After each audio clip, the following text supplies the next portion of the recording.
what's up with it? Do it cause I love it and I stuck with it.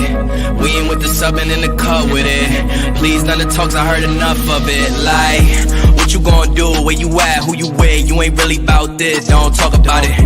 Really on the move, on the map, never slip. Keep your hands to your lips, don't talk about it. Real eyes, real lives, all the time. Stand on it, if we said it, we don't walk around it. Loose lips, sink ships, red cup, blue strips, new phone, who this? No, we don't allow it. Really on go, I don't know what's an off day. Now we on road, came from smoking in the hallway. Now we got shows, boys feeling like Broadway. Always look both ways, even on a crossway. Driving down Cross Bay, out town Barclays. Really on big things, came up a small way. Championship rings, baby, that's a ball game. Oh, she want a little bag, baby, that's small change. Yeah, that money talk. If we ain't cool, then cut me off. No breaking news, don't run your mouth. Thought it was the plug, now he running off. Thought it was a plug, now he running off. What you gonna do? Where you at? Who you with? You ain't really about this, don't talk about it. Hey guys, welcome to 5F's to Love Network. Tonight is Real Talk with the men. We're gonna have a very, not intense conversation, but hopefully a conversation that would be enlightening to you. Right now, 29.4% of African-American men are getting some sort of professional help or support for their mental health. Now, if you compare that to the 46.2% of non-Hispanic white men, then that's a low number. Because when you think about the impact of an African-American man and what he goes through every day, think about if you had to walk around in something that dictates to people who they think you are just by the color of your skin. That's the only thing. This week, I watched something on Facebook where a young man was sitting in a suburban neighborhood and they called the police on him just because he was an African-American man. He was very articulate, very well-spoken, and he asked the police officer, "Why are you here talking to me? What did I do? Did I do anything wrong?" And he said, people made phone calls of a suspicious person in the neighborhood.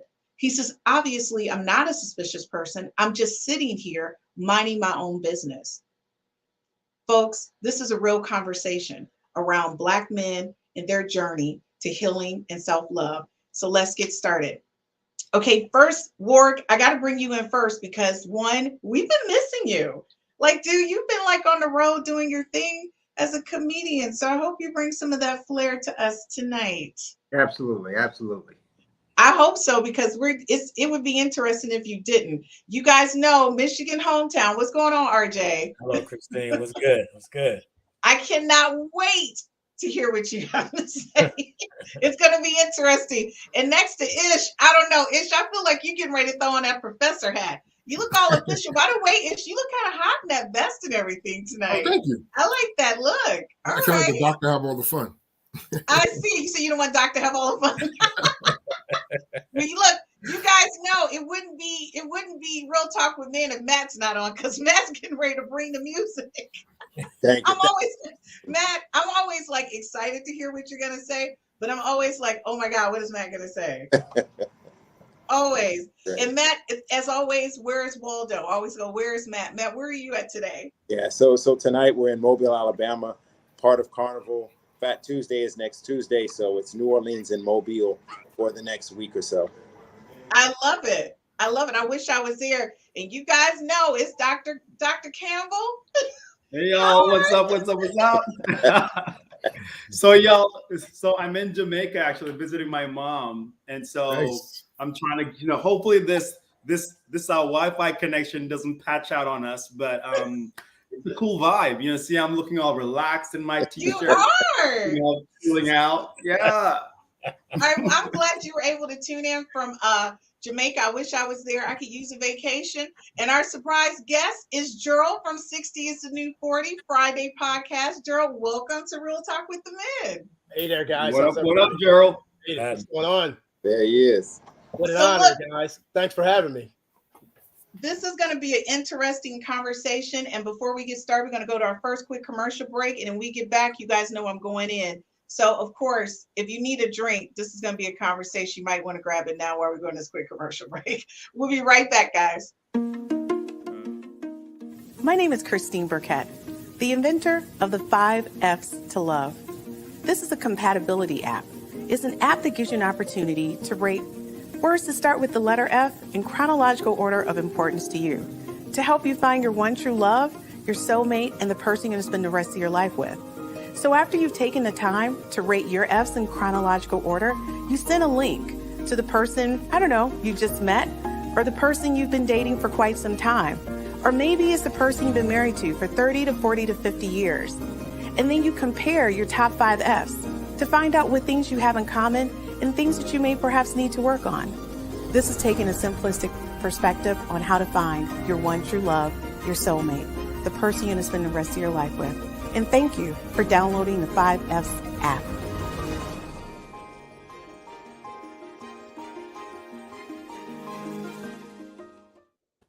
Okay, guys, we're going to get right into this conversation. Welcome back to the 5Fs to Love Network. And tonight we have Real Talk with the Men. I know you guys are kind of confused if you're watching, going, what is Gerald doing here? And where is the other Campbell brother? And where is Gaylon? Like, you guys are going through. Gaylon is out sick. The other Campbell brother's out sick. And Gerald is here just hanging out with the guys. I know this is not 60s to new 40, but he couldn't wait. He wanted to come hang out with the fellas. So here's Gerald. Okay, guys. I'm going in because this is one of the things I've raised my son, but you never stop raising your kids, right? My son is 6'3". He's a linebacker. And one of the biggest things I always have to tell him is when you go outside of city limits, I need you not to do certain things. I'm afraid every time, right?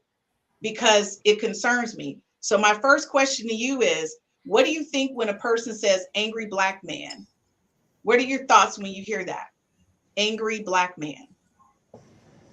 Yeah, so Christine, there's a language out there that black men face each and every day. Angry black man, criminal, thug.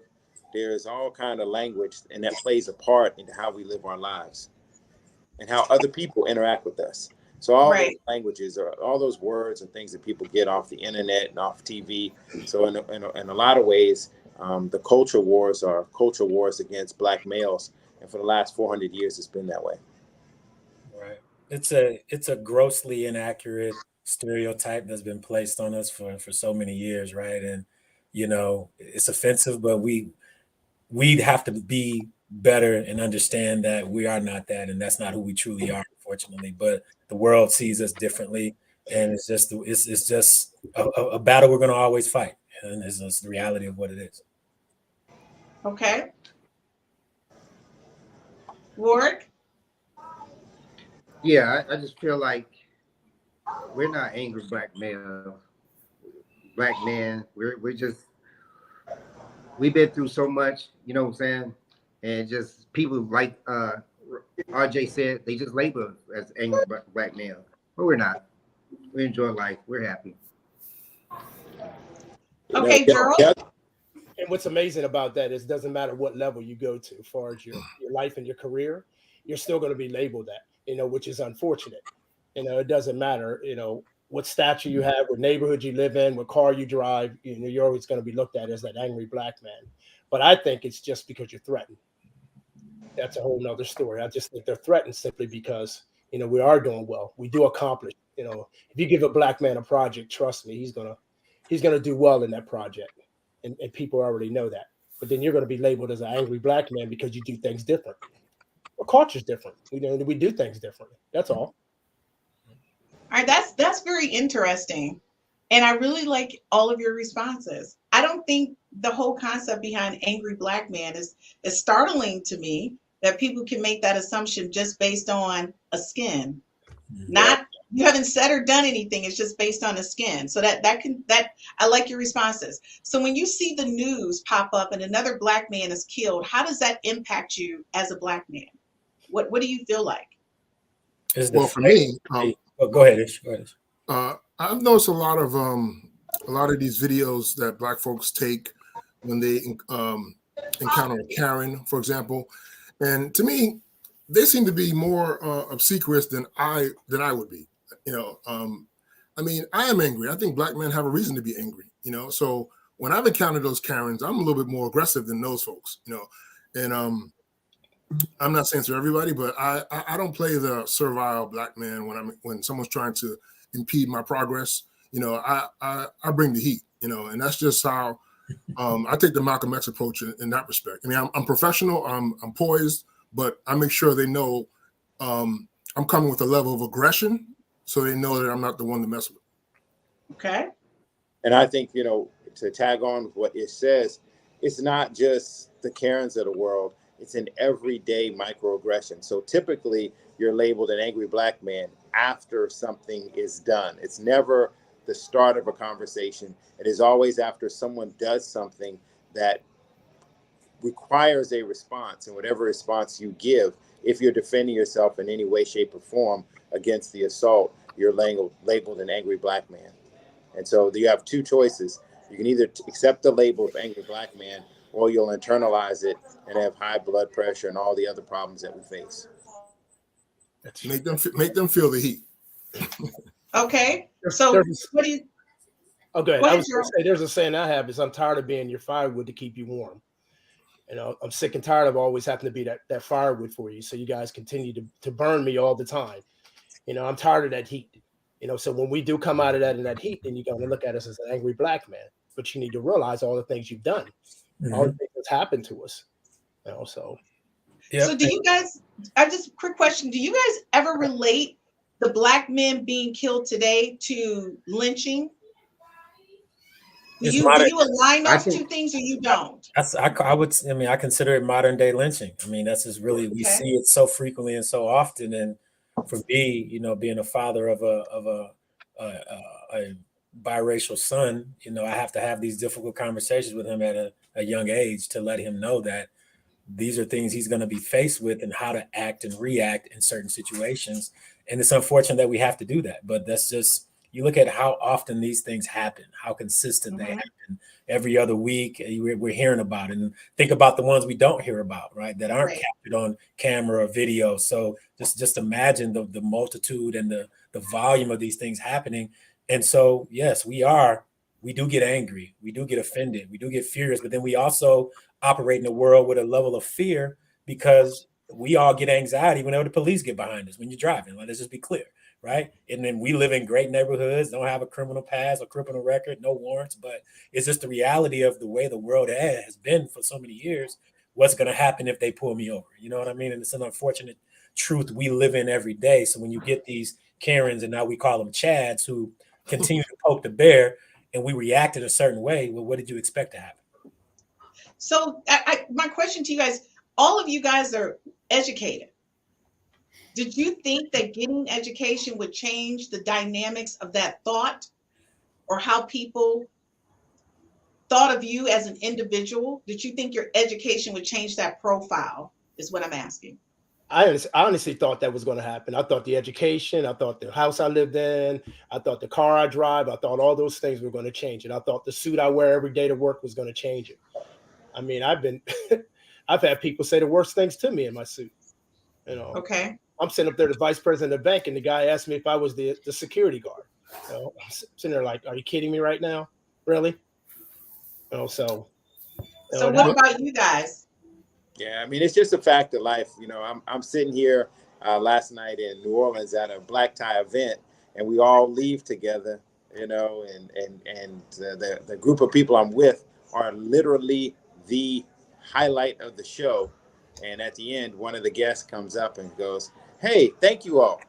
And we're like, "Thank you all." Yeah, thank you for the support. The food, the water, all the service was great.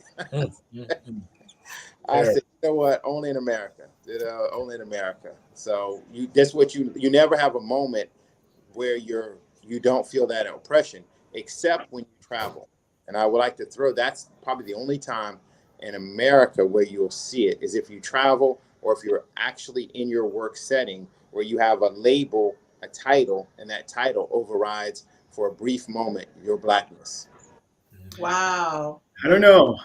So I'm listening to I didn't catch the first or the original question, but I was hearing some of the responses. So I'm catching on a little bit, and it's interesting. I think we are educated to behave a certain way, and this is my issue with education and my issue with us getting disciplines. Right, we're being disciplined right? Whether it's chemistry or physics, you're learning a discipline. You're learning to think a certain way.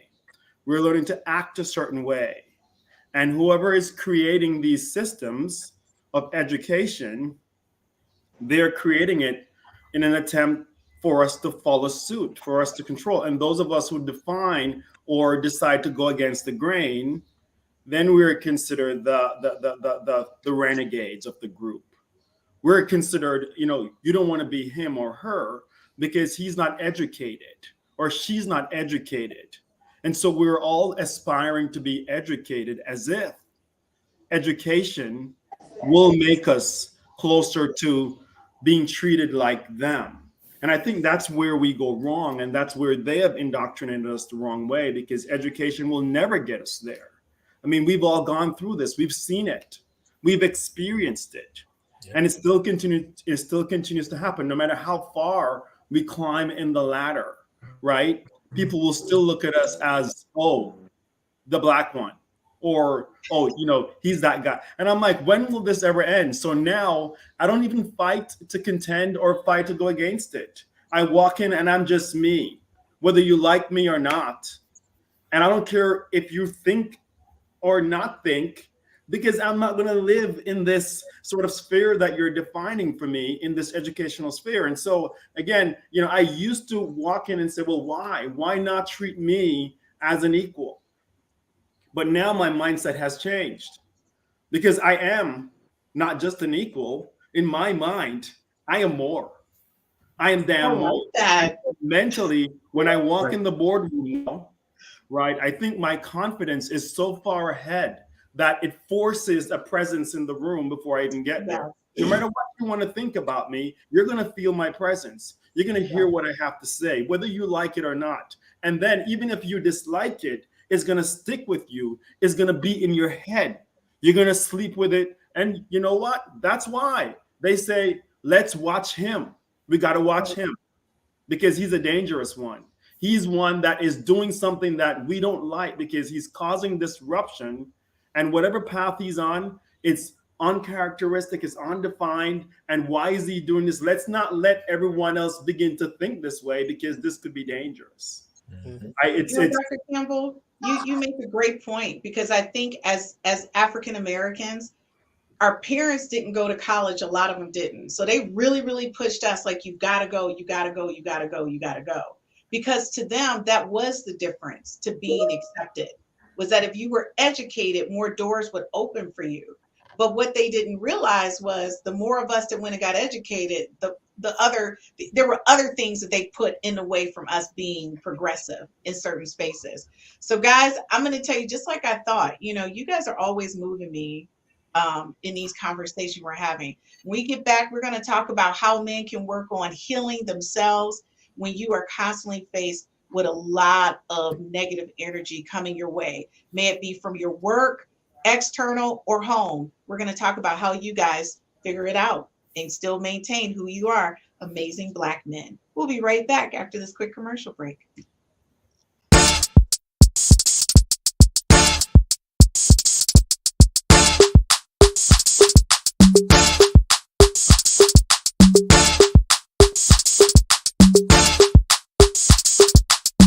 And it's a ticket talking Mazda for the biggest. That's a comma and a comma and a comma. Gotta get it. And it's a ticket talking Mazda for the biggest. That's a comma and a comma and a comma. Gotta get it. I'm a comma and a comma and a comma. Gotta get it.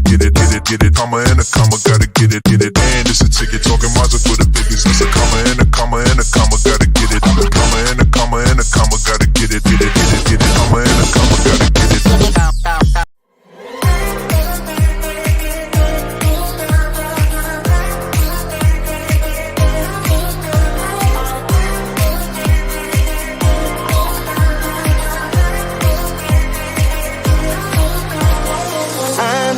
Out my mind, give me some directions to get to you. Ain't gonna waste my time. I know that we got connection. I think about you. You're on my mind, yeah. I'm going out of my mind, yeah.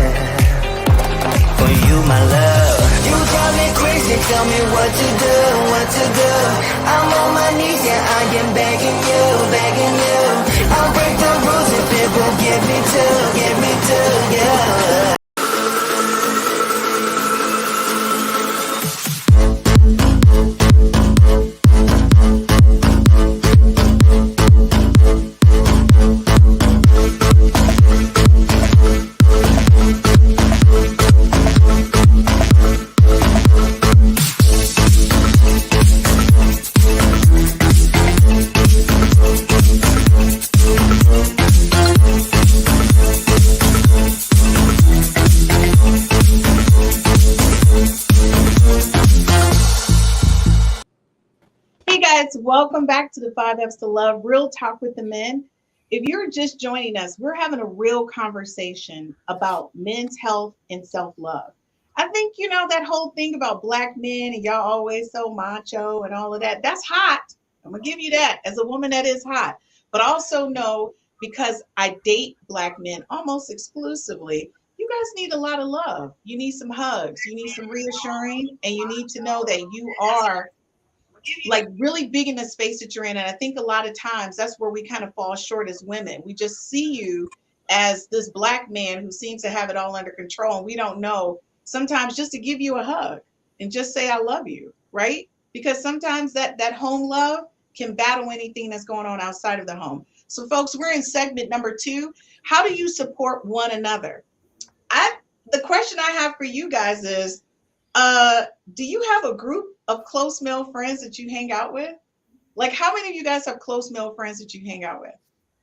Yeah, I do. I have it's about 5 or 6 of us, and we just hang out. We talk about a lot of things. But I think dealing with stuff like that is just laughter. You have to be able to laugh, overcome stuff. But we've been taught to be strong, be hard all our life, and we just don't let that show, But sometimes you do. You just need a hug and a kiss, Like everything's gonna be all right. This is a very good topic, right? So let's talk about black men for a second. Most of us in our age group and up were raised to be tough, to be strong, to not show emotion, to not show weakness, to just figure it out, to not communicate. We were not taught how to effectively communicate our thoughts and our feelings. And so being raised that way, the way you're raised as a child, that is a reflection of the man you become as an adult. Mm-hmm. And then you wonder why some of the relationships you've had along your life didn't work out. Or women say, well, you're not very communicative. You don't express your emotions and da-da-da-da-da. And it really takes you to have self-reflection, self-awareness to heal yourself and or go to a therapist to understand and unpack, why am I this way? And you realize it all ties back to our childhood because we were just taught differently than the current climate of the world. So a lot of our relationships we've struggled with and didn't work out as we probably wanted them to is directly related to that. And so now we have to raise our sons, those of us who have sons, a little bit differently. That it's okay to express your emotions, that it's okay to feel emotion, and you don't have to absorb the weight of the world on you like we were taught, to just take care of everything, take care of the household, don't ask no questions, and the problem with some men, and I have a group of college friends that I've been cool with since I was 18, 19 years old, and we're still cool to this day. We're not quite as close, but we still get together. But the thing is, a lot of us men are not comfortable talking with men about if we're having some financial struggles or we're having issues with the wife or the spouse or whatever. And we got to break that barrier, to make sure that it's okay to have these conversations as men, and that's just the reality of what it is. RG, thank you for saying that. I think that's like, and you guys know a good majority of my friends is guys. So I do talk to you guys. And one of the questions I had was, before I joined this group, hanging out with y'all, did y'all talk about whose penis is not working and why their wife is cheating on them? Is anybody talking about that? Or are we just going to play like this ain't happening? And so when I said that, everybody laughed. It was like, you're right. We didn't talk about that. I said, ED is real. This dude comes here every single time we hang out with his face upside down, and he always talking, negative about his wife. Is anybody asking him why? See, the why was he was having a problem sexually. And it took me bringing it out. And guess what he did? He followed me to the car. He was like, Chris, can I talk to you for a minute? I was like, why do I always have to be the person? So my thing is, you're right, RJ. Why don't you guys, who talks real talk with their friends? I just want to know who does. I mean, I do now. I didn't in the past. All right, Matt, you do. Doc, you talk real talk with your friends? So some of them, it's interesting. Like you have, your core group of friends, and then you have that larger group, and then you have the rest, right? So the core group of friends, there are times when, and it's a core group. We call the core. It's 4 of us. We get on the phone and say, "Hey, man, look, shit is crazy at home. I need a moment. Like, where you at? Where you at?" Yeah. And you know what? And these guys are like, you call a lifeline in, because you don't even need to tell them your business, that the code is right. You don't have to get in your business. You just say, dude, I need a moment. And, and of the 4, the 3 of them, hey, I'm available. Where you want to meet, wherever you are, let me know. I'll come to you. And that's the code. They drive, they get to you. You just chill. Even if it's to sit and have a drink, just to sit and just say nothing, just to be supportive in that moment. And we've done that. Sometimes we've shared what's happening, but there are a lot of times that we just show up and, yo, man, shit is real. Give me a double. Does it make you feel better? Give me another double. And you put 2 doubles back. And all right. After you share, does that make you feel better? Even if you don't talk, just being around them makes you feel better? Yeah, because someone is receiving that. You feel like someone is receiving and understanding that energy, right? Okay. It's the energy. So you have that bottled up, built up, right? And what drives mental health is there's no outlet for that. That's right. Mm-hmm.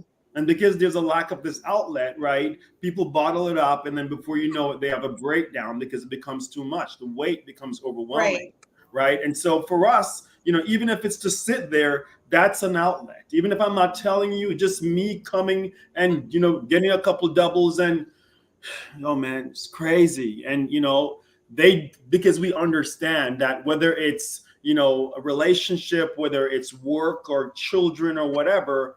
We all understand that something ain't right, and I got to be there for my dude right now.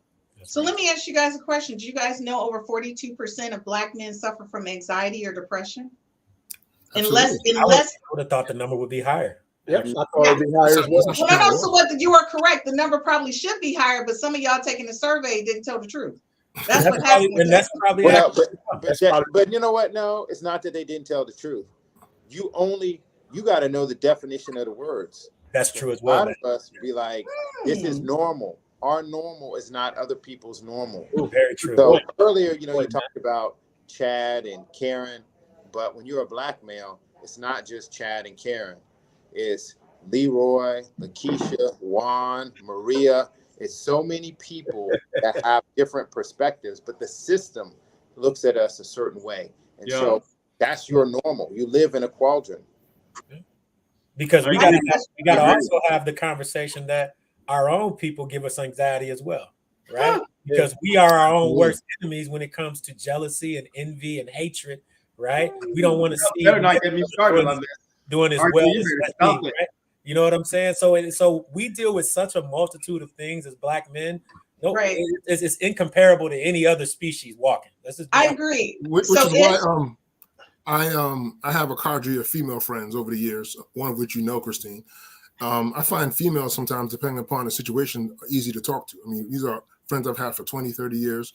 And because with guys, sometimes, depending upon what you do in your life, a lot of my friends, male friends, we have our ups and downs. But the females tend to be a little bit more consistent, So I have about 2 female friends that I confide in about certain things that I find easier to talk to than some of my male friends. I want to add one point to what you're saying, Ish. I agree. I have 3 female best friends. You want to know why opposite sex friends work? Because there's no competition, right? Yes. So with between men and men, it's always some undercurrent of competition there somewhere. Women and women as well, right? When you have opposite sex friends, there's really no competition. So those relationships flourish and are more consistent.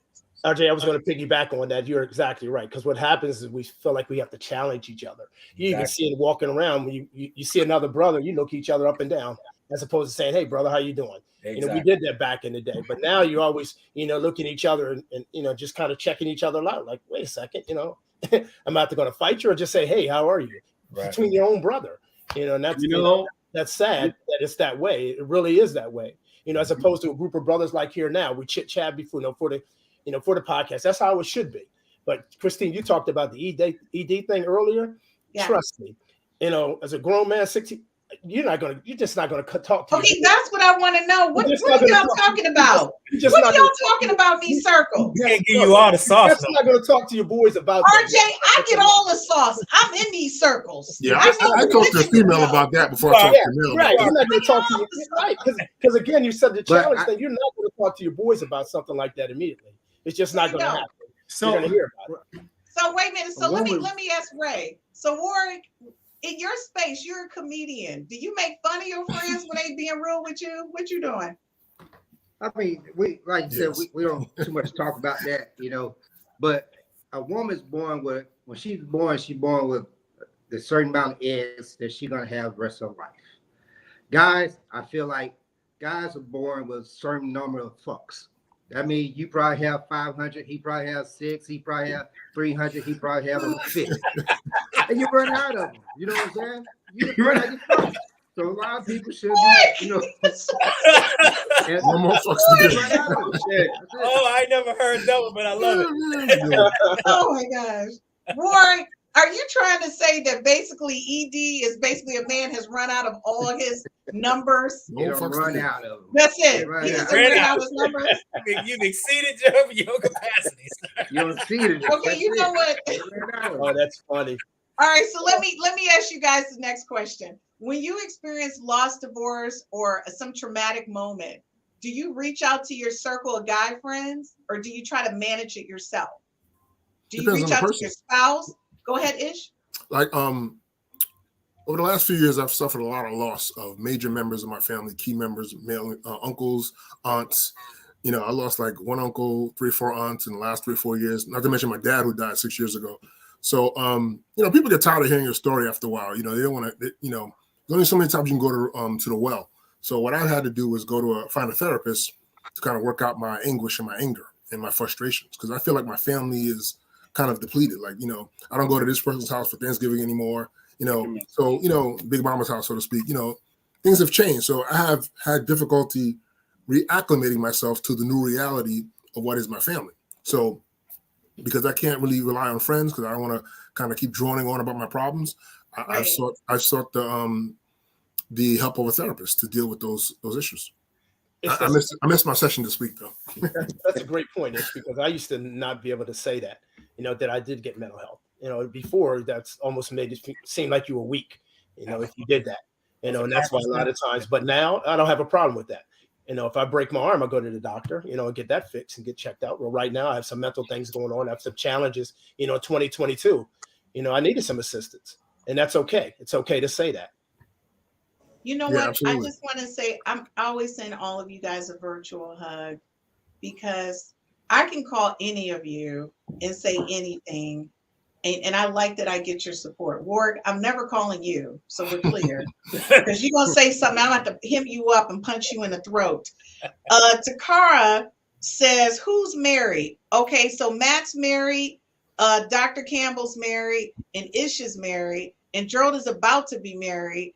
RJ is in a committed relationship, and right now, you know, Warrick is always in between women. Takara is Real Talk with the Ladies. She's also a comedian, Warrick, just to let you know, and she travels all over the country, and she's out in California. Love connection there, Christine. Okay. I'm just tossing it out there. And Reggie, what's going up, DSU? He says, after a while, it becomes the old saying. I hate to even know what Reggie's going to say now. No need to complain, because no one wants to hear it. You know what? Interesting. And then Takara said, oh, damn. Well, damn. Takara, just to let you know, Tim, who is single, is not on tonight. He will be back next week. He's out sick right now. Drink. You know, something else coming. All right, so guys, you know what? And we're going to go to a quick commercial break.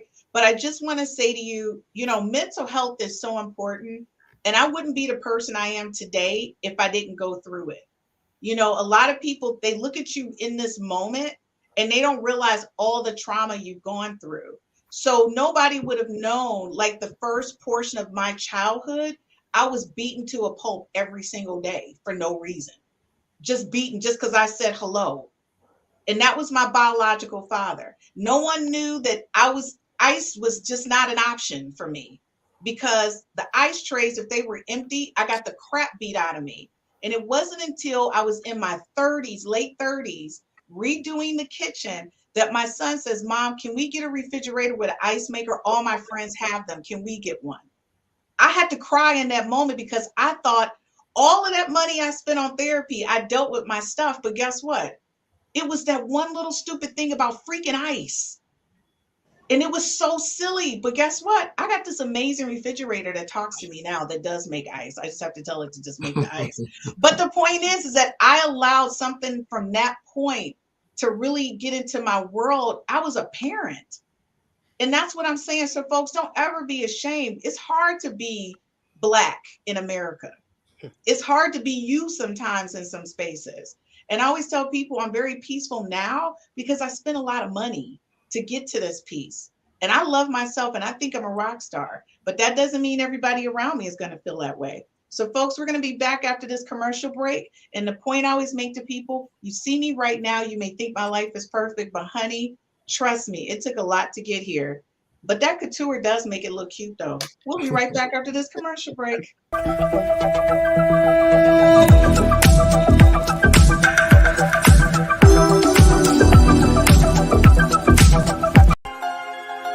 need it all. Do you want it though? Where do I begin? I see the hate, they don't wanna see me win. Bank deposits, I got more coming in. Top down, throw the money in the wind. I don't want it all. Heard he scammer had to switch up the accounts. Moving paper, gotta call it my account. It's all in, I can have it coming out. Been through the struggle, I can see another drought. Yeah, it's not a purse, it's a merch. 6 figures was a goal, now it's 9 or a hearse. Put it work. Used to pull up, not swerve. No time for the snakes, time to put them in the dirt. That's word. I gotta get it, it's in my DNA. You only see the highlights, don't know what it takes. Last year stressing, got no sleep. Now I'm right between the courts, I don't know it bleeds. I see the hate, they don't wanna see me win. Bank deposits, I got more coming in. Top down, throw the money in the wind. I don't want it all. Heard he scammer had to switch up the accounts. Moving paper, gotta call it my account. It's all in, I can have it coming out. And through the struggle, I can see another drought. Yeah, same circle, still the same gang. We just get to it, we don't gangbang. Lost some friends, said the same thing. Keep a low pro when we mad.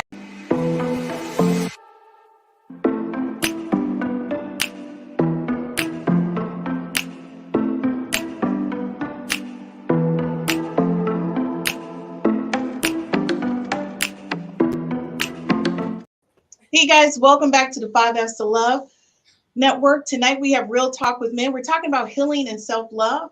In about 30 minutes after this podcast, you'll be able to listen to this podcast on iHeartRadio, Amazon Music, Apple and Google Podcasts, Spotify, and Anchor. So be sure to tune in now or later and listen to us wherever you are. So guys, listen, I'm so glad we're having this conversation because I think a lot of times we get into relationships. Now, I'm just going to speak from a woman's perspective. Nobody even knew I had a trigger, right? But the trigger wasn't self-inflicted. I was in high school. This guy asked me a question while he was taking me home. And I answered the question incorrectly. He slammed the car into the side of the expressway. My legs were trapped in the car. And basically, I was just like in this car. Trapped 1 mile from my home. I was one exit from my home off this expressway. Now, what that taught me was when you think about the life I had before that moment, which was abusive, my mother got remarried to this amazing man. He showed me love. So I was going through that whole repair. But then this happens while I'm a junior in high school. So what did I learn from that? Never answer any questions in a car if a man asks you a question. Now to this day, I never answer questions. Because I'm afraid that my response is going to then get me slammed into an expressway wall or something. So I know that sounds insane, but that's what happens. But no one knows that because they see Christine and they think she's so dynamic and they don't know that I have triggers. So if you're in the car talking to me, you may be saying, do you love me? And I'm like, listen, can we almost at our stop. I'm going to answer that question as soon as we get to that, we almost at the restaurant. Why I'm feeling pressure right now? And then you're thinking, why are you bullshitting me? Just answer the question because I'm afraid. If I answer it wrong, something's going to happen. And I say that to you guys because I think a lot of times men get into relationships and they're carrying all of this stuff, right? And you guys don't talk about it. So I need to know right now, what is one thing for sure that you still have not dealt with, that if a woman says it, does it, wears it, looks like it, you like, this is total BS and I'm out? What's one thing right now? Everybody's got their one thing. I got to think. Yeah.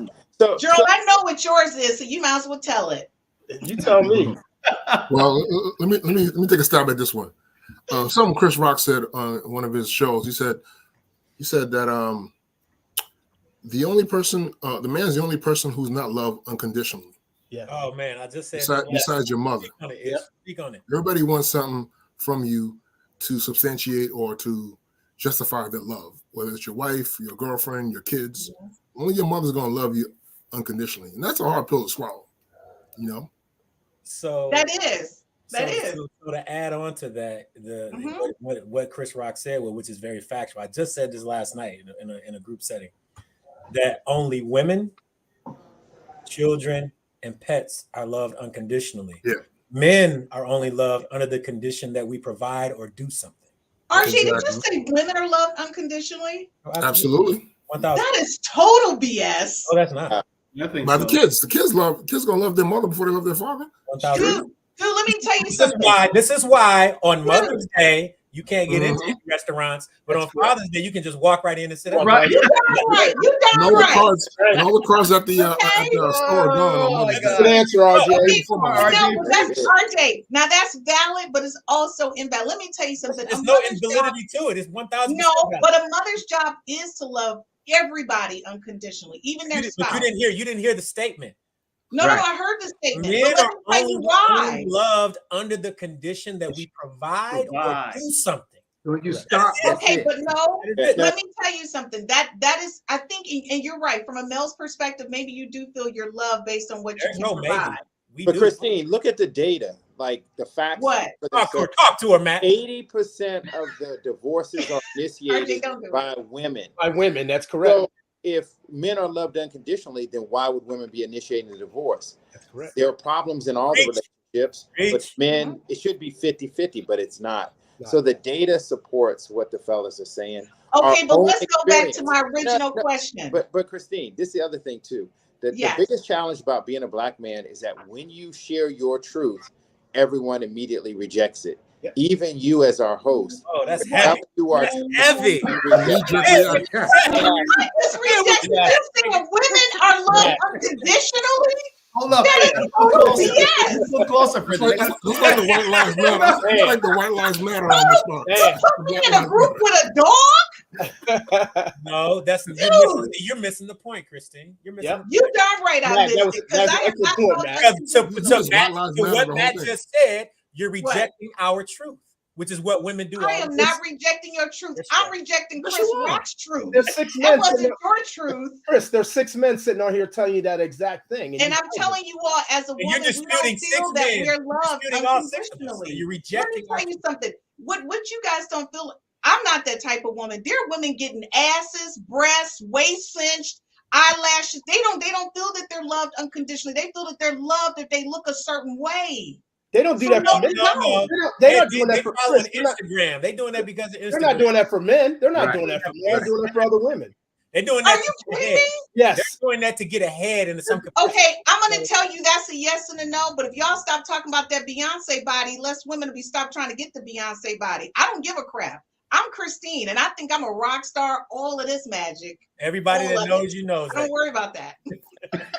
Other women don't do that. Christine, you're focusing on relationship love. I'm talking about love in general. You know, like our kids love us, but we stop providing for our kids. That love's gonna.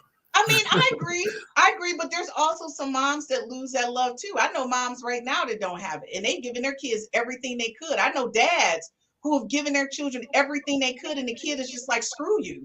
So I'm saying it goes both ways. But the real question I asked you was, what is one thing that's a trigger for you guys in a pet peeve? Don't try to get around my question. RJ, who started with the Chris Rock interlude, that had nothing to do with this.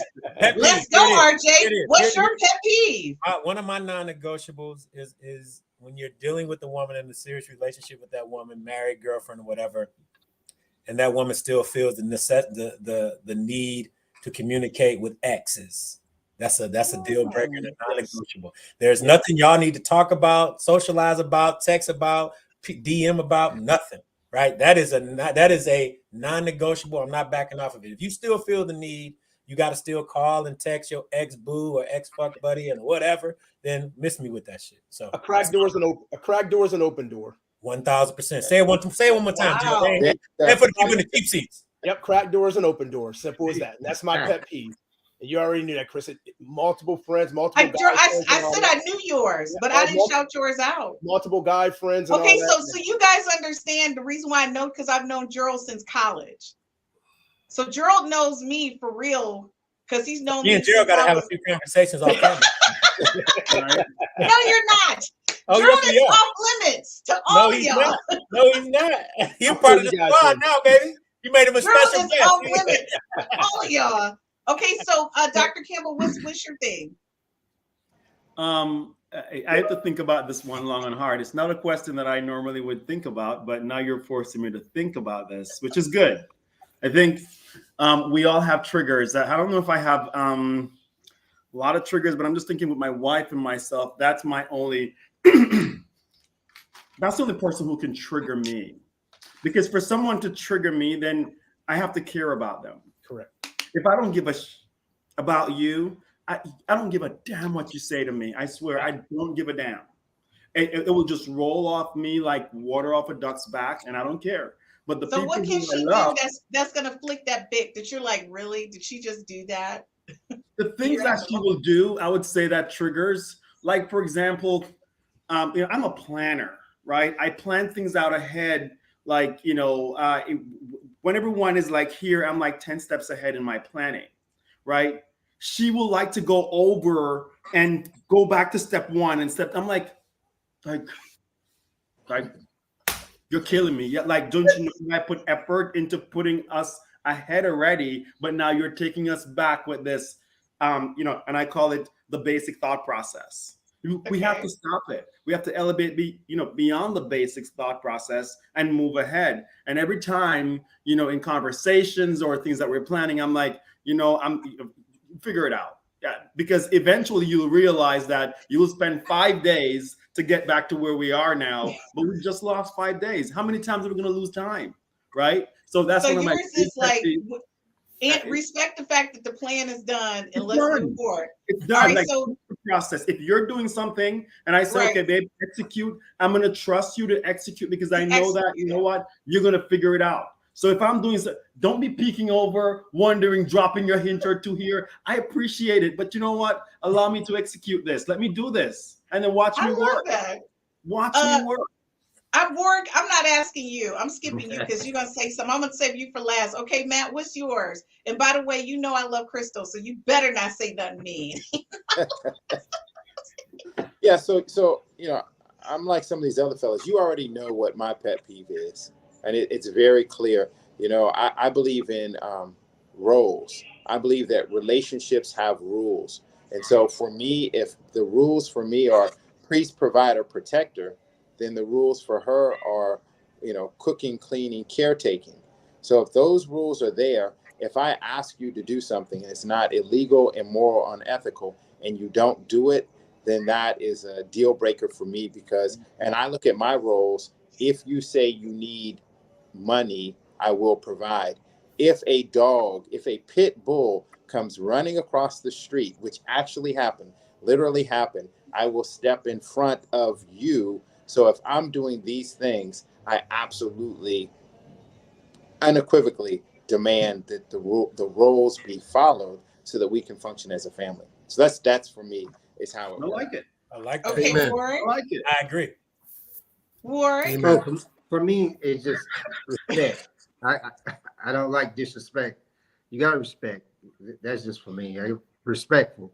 And like an apology, I don't like the woman who apologizes a lot. That means if you say something, oh, I didn't mean to say that. Oh, I didn't mean to do this. I didn't mean to do that. Oh, you mean it. So apologies and respect is two big things for me. Respect me. Treat me like I treat you.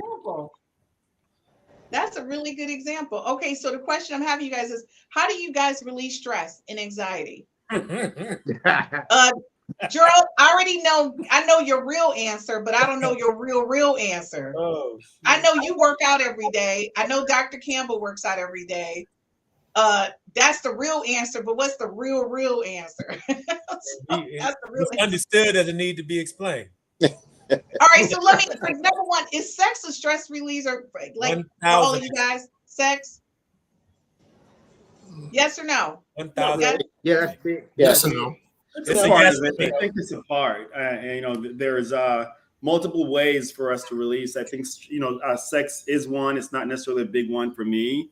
For me, is time to contemplate and time to just and and my contemplation is me getting my jump rope or getting the treadmill and just lock in, because in that moment I'm reflecting, I'm thinking, I'm coming to terms of the things that are causing turmoil in me. So that's my way. I think we all probably have our different ways, and it's a matter of finding your way and then, you know, tuning that so it works for you. All right, Ish, what about you? What do you do? Ish. Oh, honestly, I'm still working on that. You know, I haven't found a really good way to work it out. You know, I mean, other than driving around blasting my music. Okay. I mean, I don't have a working model to work out my stress and my anxiety. Okay, that's fair. What about you, RJ? What do you have? So sex is one of mine, but also you know, working out and singing. You know, I'm heavy in the music, and that's all therapeutic for me. Self-time, you know, self-reflection. I like that. Warrick? For me, it's also sex, and plus being on stage. That's my platform right there for me to relieve all my stress and just hear the laughter from me making other people laugh. That's my stress reliever right there. Just telling jokes. I like that. Happy. Matt, what's yours? Yeah, for me, it is exercise and travel. Moments of time. I don't get a lot of them, but moments of time by myself. So I actually like driving. So that's why I don't fly, because it gives me time to, as Ish said, blast my music and get into my space. So that's what I do. I would also say one other thing, you know, measuring stress is really important. So since this is a show about mental health, you need to have a therapist on call available. Go to 5Fs to Love on the website. There's links to, or should be links to therapists. If we don't have those, we need to add those. And then our blood pressure tells us volumes about what's going on in our lives. And there's a reason that our blood pressures are so high. So if we want a metric, no matter how much exercise or travel or whatever it is that we do, that blood pressure is an indicator. It is. It's a clear indicator. Gerald, what's yours? Music is one of the first ones, but I find that actually my woman having my back. You know, I love my bald head to be rubbed. You know, I love to have that massage. You know, just that moment, her paying attention to me and knowing that I'm having that day, that I'm going through that anxiety and I'm being stressed. You know, that back rub. You know, that shoulder massage. You know, that does relieve me. But just knowing that she has my back like that and she recognizes that I don't need to say one thing, that she really realizes that, you know what, something's different about Gerald. He's, you know, I had this 90-10 rule. You know, 90% I'm on point. You know, but 10%, you know, I'm way out there. You know, and she recognizes that I'm in that 10%, and she does those little things for me. You know, and those little things, again, like I said, you know, rub this little bald head for me, you know, massage my shoulders and, you know, massage my back or whatever. I got a bunch of massagers here, you know, in the bedroom. You know, she knows that and understands that. So that's really my reliever. Okay, so folks, you heard it from the guys, what they need for stress release. I just work in my garden. I read a lot of books. So that's what happens. But y'all know number one. To it. No, but RJ, y'all already know. I always tell you on the second day, first date, I'm talking about sex. You already know that's on my list. That's number one. Okay, we already know. Why do we have to keep putting it out, RJ? I'm a man in a dress. Get over it. We'll be right back after these.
guys, we appreciate you watching us here at the 5Fs to Love Network.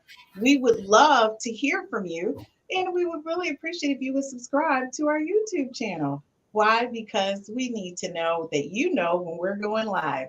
So guys, this has been like a really great conversation, and I really appreciate you guys being very transparent, to some extent sharing your information. But in this last segment, we really want to key in on something that I think is desperately needed. And that's, how we manage life in relationships, right? So when you're in a relationship and you know that there's some negative triggers, right? This is while you're married, before you get married, one person knows how to really flick your bick, really. And they don't even have to put a hand on you. It's the person that you say you love. You do realize that, right? Mm-hmm. Now, the outside people, they just get you on an exterior kind of trigger. But how do you manage it when the person that you love dearly is pushing your buttons and you're trying to manage it in a way that doesn't come out aggressive? Like, how do you handle that as a man? So for me, this is something I learned from my therapist, and it makes so much sense. He said, triggers are your problem. They're not the other person's problem, right? So triggers are things within you that you control, right? So if you're allowing someone to trigger you, why is that trigger happening? So you have to search within yourself to say, okay, how do I self-heal or self-repair this particular aspect of my being so that I'm no longer triggered by that? Because the thing about it is, it's truthful. The people we are in relationships with have known for a long time, that love and care for us, know the things that irritate us, and they can poke and push those buttons. But the way you ascend and overcome it is understanding and recognizing and then overcoming those said triggers, because the triggers are within you. So once you overcome the ability to allow someone to trigger you, then that's when you've won. And when he broke that down to me, I was like, wow, that was one of those aha moments. And it's actual and factual. If you really kind of dive into it and think about it, the triggers are our personal things that we allow ourselves to react to. Like I tell them, who's in control of you? You are. So we're in control of our own selves, our own emotions, our own reactions. Once we get control over those things, then the triggers will go away. Folks, you heard it first. I mean, look at me in a freaking ice maker. That's all I got to say. Now, next question is, do you think your past, when not being dealt with, has a negative impact on your future relationships? Yeah, Christine, I want to go back to your ice example.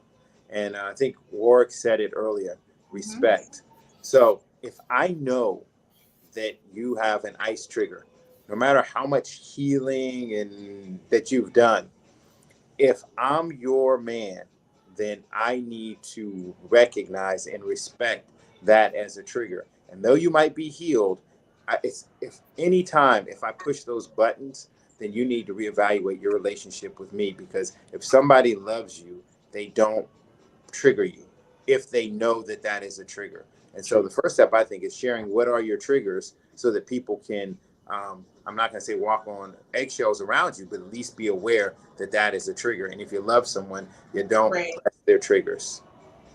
And any guy that's watching, you can ask me for ice. I'm good now. But, I'm just saying. I'm not asking no questions while I ride with you. I can tell you that. Don't just, I'll get some ice for you now. But there was a time that ice situation could have went real south. But I still don't answer questions in cars. So we clear. I don't answer questions in moving vehicles. So we clear. So let me ask you guys, when you don't deal with these things that impacted your life as a child, a teenager, previous relationships, do you think that could have a negative impact on your future relationships? Maybe with your children, your wife, your girlfriend, family? It's not even a matter of if we think, that's one thing, but it's a fact. It does.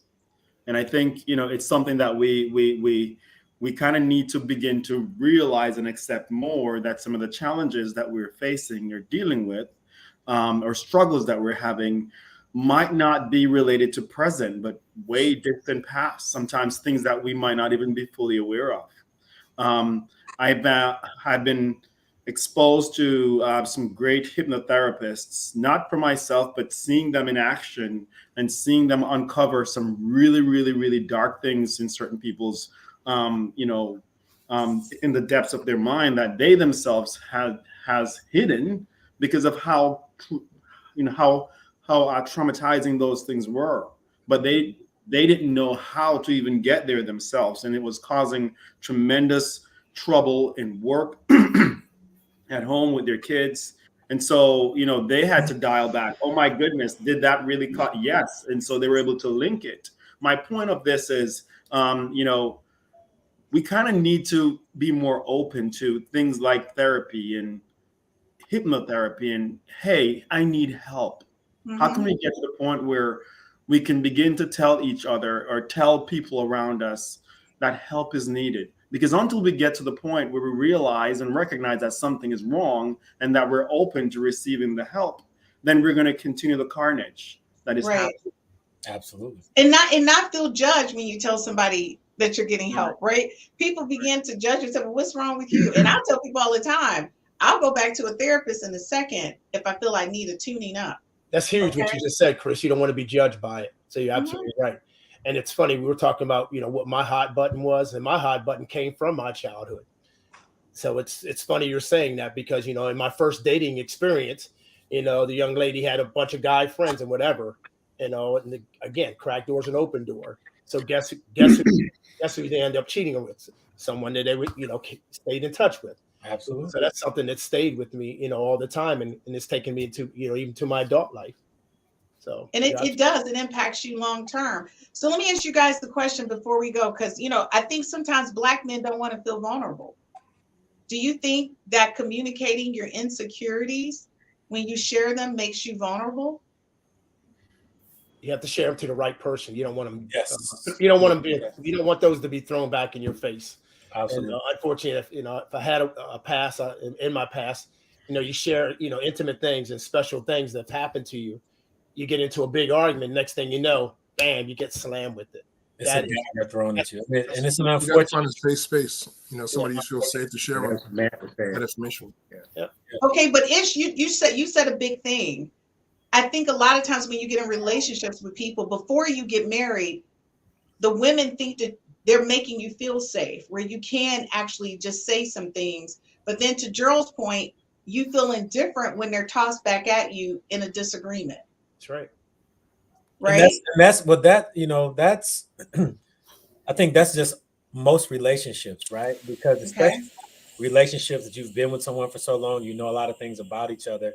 If you get into a heated argument or disagreement, your defense mechanism is to throw that dagger of an insecurity they have or a failure they've had or do correctly. And it's not right. It's not okay. But if we really, really want to unpack it and think about it, we've probably all done it in some capacity throughout our lives, right? But women do it a lot more than men. And it's unfortunate, but it's just the reality of what it is, because us as men, we're not emotional creatures by nature. We're more physical. You as women are more emotional creatures, less than physical. So you hold on to those things, and your defense mechanism is to throw those darts at us, or your shortcoming in this thing, or you didn't do this right, or remember when you did this, you know what I mean?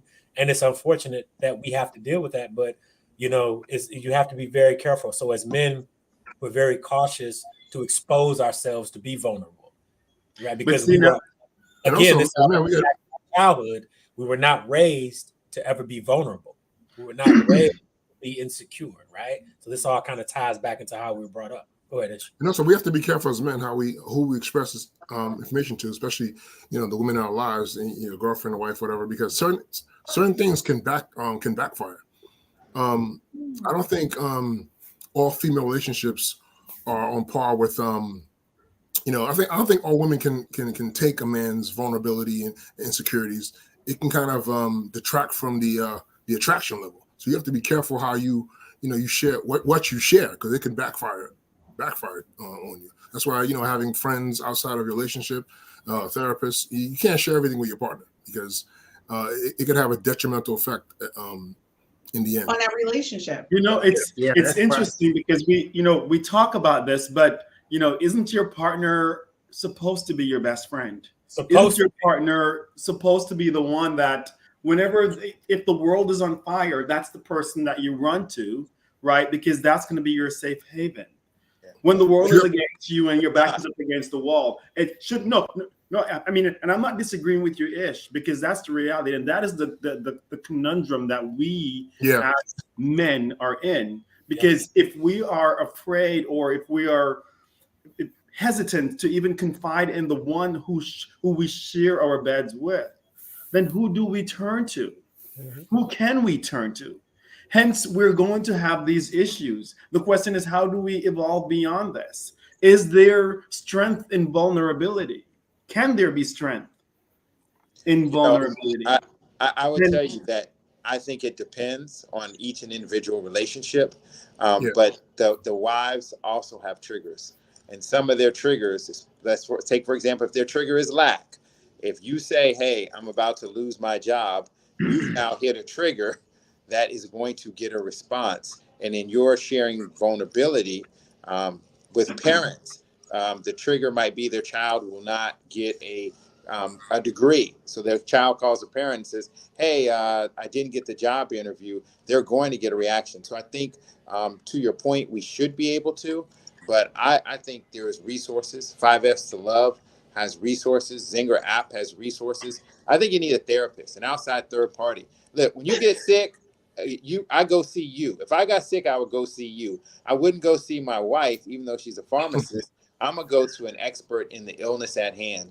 And I think as Black people, we need to go to experts and give them credit for their expertise to help us, and not always go to the pastor or to a family member who's just, quite frankly, not qualified.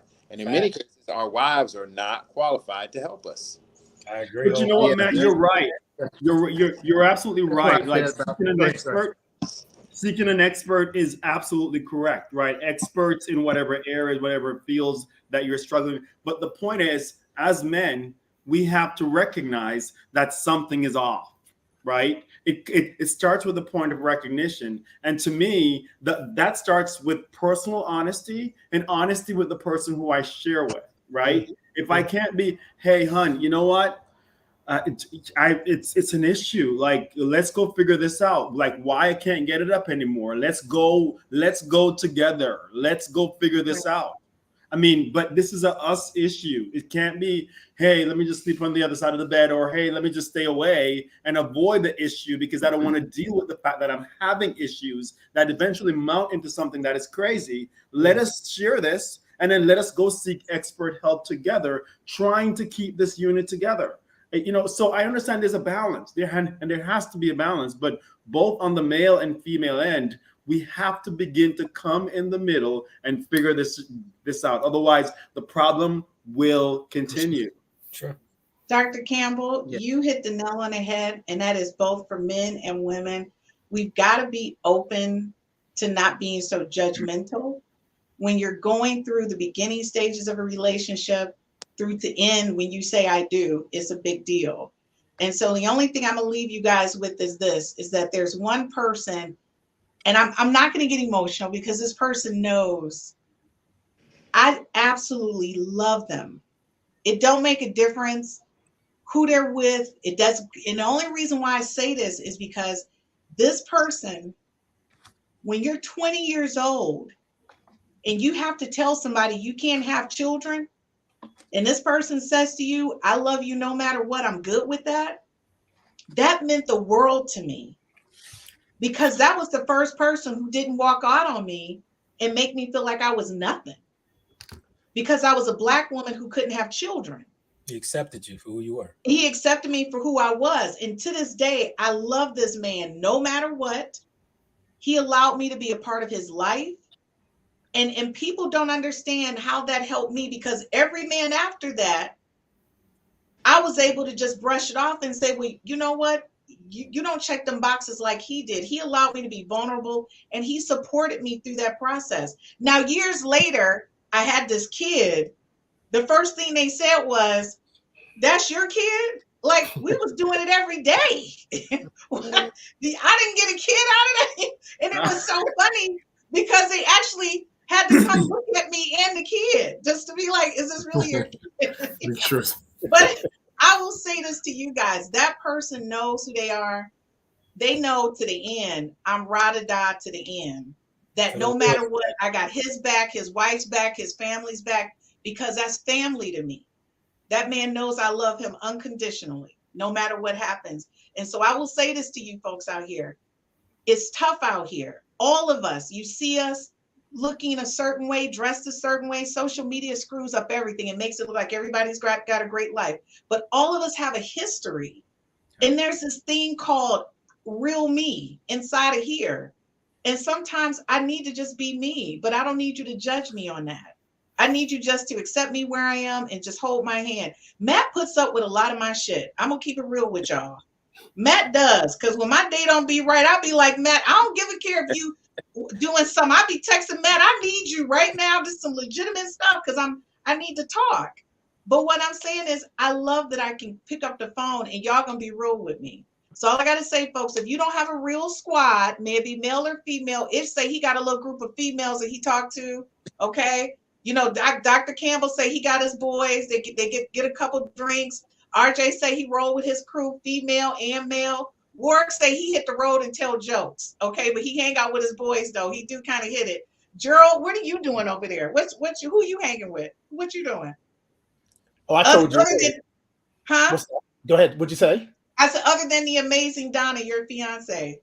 It's back to working out. You know, even though I've done it for 40 years down there, you know, working out and training. That's why I put a gym here in the house so I can go down there and just kind of, you know, get my workout in or take a walk in the neighborhood, you know, enjoy God's scene, go outside and take a walk, you know, just enjoy nature. You know, okay, Matt, what about you? What is your recommendation? What are you going to tell people to do? Because we about to close this out. What you about to tell the people to do to get it together? We're talking to black men. Get help. That'll be my advice. Get help. 5 apps, app. Get help. I just want to say, we got to create that. GetHelp.com coming soon. I can't stand that because Matt knows that we're getting ready to add that to 5Fs to Love. So that's his way of poking the bear, which is me. Like, Chris, get your shit together and get this up. I can't stand it. You got to stay on her, Matt. You be moving 2,000 I'm miles calling Crystal. Crystal gonna have to crack the whip on you to stop cracking the whip on me. So, Matt, you guys are all saying as black men, get the help that you need. Just to let you guys know, it's only 4% of psychiatrists out there and psychologists that are African-American men. So I know black men really just want to talk to black men, but if you can't find one in the state that you live in, see if there's somebody you can talk to online, virtually, but find somebody because it's important. And by the way, my list of clients has increased considerably. I just want to say I like it. I'm not a professional in that sense, but I guess I am. One of my degrees is in psychology. But I just talk to people and I try to be as supportive as possible. And I think that's important. I love you guys. You guys are rock stars. As I always say, thank you so much for being part of the 5Fs to Love brand. And I look forward to seeing you guys next week. That conversation next week is going to be pretty hot. So be sure to like our podcast on YouTube and be sure to watch us. Let me make sure I'm getting everybody in before we leave. Oh, Gertrude, you finally said something. She said, get help. It's right and truthful. I love Gertrude is our #1 watcher. She's been on with us since day one. We love Gertrude. Okay, guys. So thanks a lot. Doc, enjoy your time in Jamaica with your family. Enjoy Jamaica, Doc. Thank you. You don't know. You don't know. You don't know. Doc, you make sure you tell your wife and next time I'm coming because I need a Stella got her groove back moment. All right, no, let's do this. You don't need to add any more men to the repertoire. Oh my God! RJ, that's all. RJ, I love it. I can't stand you, RJ. I'll see you guys next week, and be sure to follow, like, and subscribe to our YouTube channel, 5Fs to Love.